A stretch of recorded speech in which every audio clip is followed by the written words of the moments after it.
Gaueko 12 eta 18 minutu, huts eta bi irabazi dio Norvegiak Brasili gizonezkoen futboleko munduko kopako final zortzirenetako norgehiagokan eta honen bestez, Carlo Ancelotik zuzentzen duen selekzioa txapelketatik kanpo geratu da gogora ezagun, final 16etan batetik Brasilek 2-1 irabazi ziola Japoniari eta Bolikostaren aurka 1-2 irabazi zuen Norvegiak horiek horrela, bai Carlo Ancelotik eta baita Stijn Solbakenek ere, honako 11 hauen aldeko apustua egin dute. Brasilen Alisson izan da atepean, atzealdean lauko lerroan Danilok jokatu du eskuinetik, Douglas Santosek ezkerretik, Magalhaes eta Marquinhos kapitaina izan dira atzealdearen erdialdean, Euskarri bikoitza osatu dute Guimaraesek eta Casemirok, erdipuntan Ryan izan da, eskuinetik Martinelik Viniciusek jokatu du ezkerretik, eskuinetik Martinelik eta puntan Mateus Cunha izan da. Norvegiak berriz, 4-2-3-ko sistema ezarri du, Nilan izan da atepean, atzealdean lauko lerroan Riersone jokatu du eskuinetik, Wolfek ezkerretik, Hegem eta Ayer izan dira atzealdearen erdialdean, Bergek eta Odegarrek kapitainak osatu dute zelai erdia eta goian eskuinetik Sorloze jokatu, ezkerretik Nusak eta puntan Erling Haaland izan da gaurko bideo honetan dezentetan aipatuko dugun jokalaria eta, partida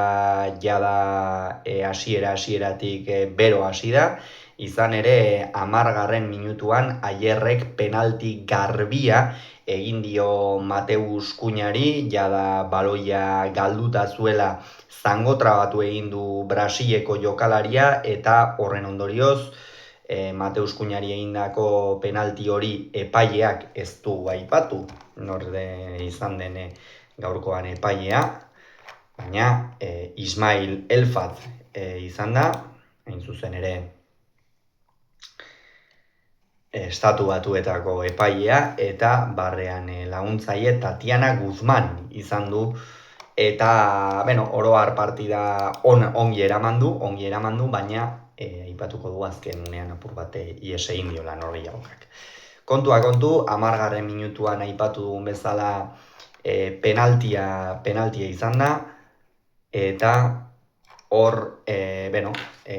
Bruno barrean begiratu ondoren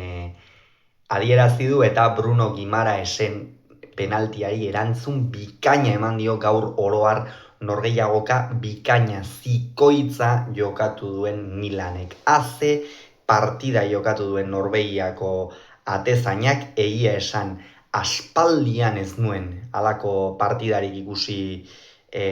atezain baten aldetik munduko kopa honetan, eta gaurkoan Milanek atera duen Norgehiagoka hasieratik amaierara arte benetan bikaina izan da penalti horretatik hasi eta ondoren egin dituen zenbait geldiketarekin ere, izan ere penalti horren ondoren oraindik Norvegiak sufritzen jarraitu du atzean, egia da Martin Odegarrek egin duen Norgehiagoka ere bikaina eta aipagarria izan dela, sasoi batean Realean aritutako jokalariak baloia atzetik bikain atera du, bera izan da oro har Norvegiaren zuzendaria, berak atera du baloia, berak kokatu ditu jokalariak bere baloi irteeraren arabera, eta benetan hasieratik bukaerara partida bikaina jokatu du egun Arsenalen jokatzen duen jokalariak.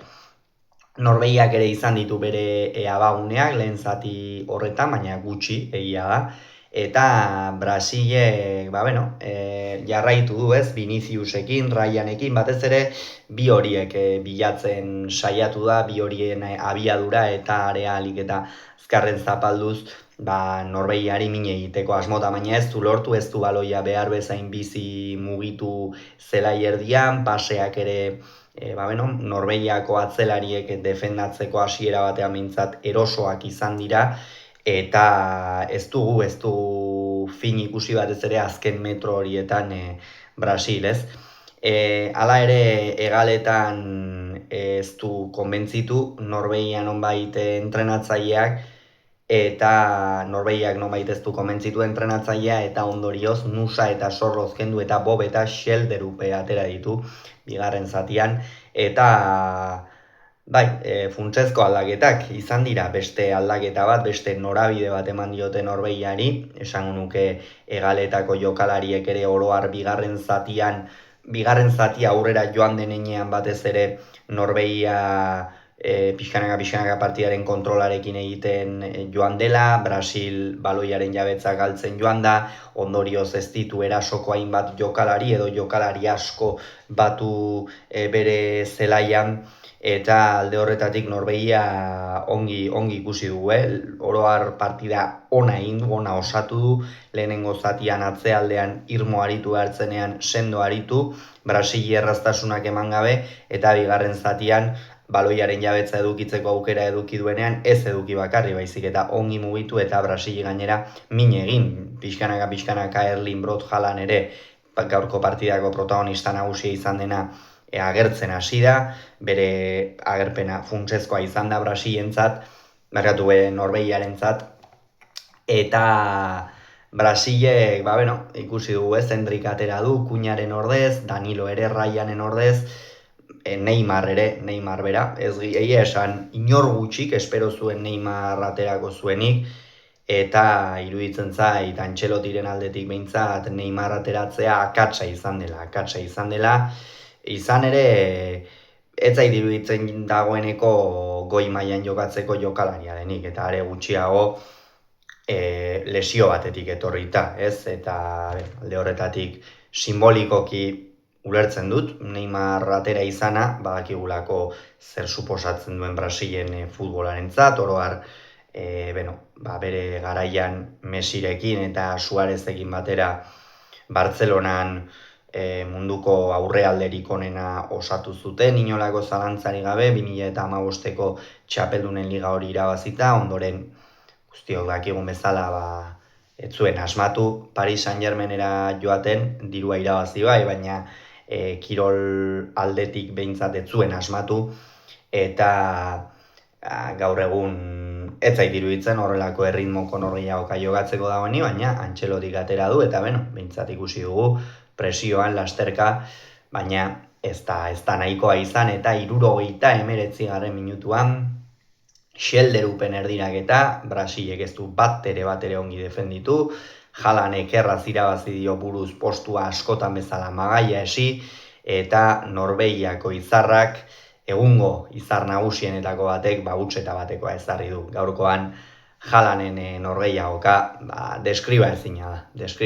da, abaguneak izan ditu hasieran, baina amaieran asmatu hain zuzen ere, Norvegiak gehien behar zuenean, Brasil behar bada ondoratuenen zegoen unean, hortxe asmatu du Erling Haalandek, eta 79. minutuan Schelderupen erdiraketa hori baliatuz, hutseta batekoa ezarri du, hain zuzen ere Alissonek ezin izan du ezertxo ere egin. Hortik aurrera Brasilera bat ondoratu da, Casemirok izan du abagune bat, garbia gainera izan dituzte, baina gaurkoan ez du lortu Brasilek, penalti hori huts egin du, nik uste hortikan aurrera taldearen morala jaitsi egin dela, jarraitu dute erasoan, baina ez dute asmatu, eta aurrealdean asmatzen ez duzunean, eta are gehiago munduko kopa batean, ondoren askotan hozka egiten dizute, eta hori gertatu zaio gaurkoan Brasil, eta 80. minutuan ere, Schelderupek oraingoan ere Haalandi baloia eman, eta Haalandek ezkerrez areaz kanpotik nola gurutzatu duen, ikusgarria izan da benetan Haalandek egin duen gola, nola gurutzatu duen, eta ospatu ere ez, hortxe geratu da, izoztuta, baina pozik izoztuta izan ere, gol horren ondoren Norvegiak hanka terdi baino gehiago, ia bi hankak, munduko txapelketako final laurdenetan zituen, aurten aspaldiko partez jokatu du Norvegiak munduko txapelketa, eta zer da alako talde batentzat, ikeragarria munduko txapelketan aritzea, eta munduko txapelketan gainera maila honetan aritzea, jokalariak badituzte, eta egia da, azken 3-4 urtetan Norvegiako jokalariak asko atera dira, eta hori munduko kopa honetan islatzen ari da. Hortikan aurrera 80. minutua zen jada, azken minutua, eta partida gaiztotu egin da apur bat, esan dugu epaileak oro har bai, ongi kudeatu dela Norvegiagoka, ongi hartu ditu erabakiak, oro har ez da Norvegiagoka zikina izan, ostiko askokoa eta ez da izan, baina hor, azken minutu horietan apur bat jokalari batzuk berotu egin dira, Neymar bera ere, eta ostigarreko Casemirori penaltia egin dio, 88. penalti argia, ez esaten dugu areaz kanpo hori adieraziko litzake, barruan adieraztea ongi iruditzen zait, eta epaileak ez du zalantza txikiena ere egin, zuzenean penaltia adierazi du, eta Neymarrek bikain erdietsi du gola, baina hortikan aurrera ez du beste abagunerik izan Brasilek, dagoeneko berandu zen, ez zai gustatu Neymarren jarrera, une horietan, bai Milanekin aritu denean ikamikan eta baita beste tangana edo borroka horretan ez zait oro har Neymarren jarrera gaur gustatu, baina kontua kontu Norvegia izan da sailkatu dena, kolpea Brasilentzat, genekien behar bada etzela favorito nagusienen artean sartzen aurtengo munduko kopa irabazteko, baina bai behar bada gutxienez final laurdenetara heltzeko, ez dute lortu, Norvegia izango da final laurdenetan, Brasil etxera, eta orain ikusiko dugu, pentsatzen dut printzipioz behintzat Carlo Ancelotti jarraituko duela, kerrezpaldimanago datorren urtean Amerikako kopa izango baitute, eta hori noski jokatu nahiko du Ancelottik, eta behar bada hori ezpalu irabaziko, orduan bai, erretiroa hartuko luke behintzat Brasileko selekziotik joaten, ea zer gertatzen den, gogoratu Brasilek huts Norvegiak 2 MetLife Stadiumen, hain zuzen ere, Estatu Batuetako New Jerseyen.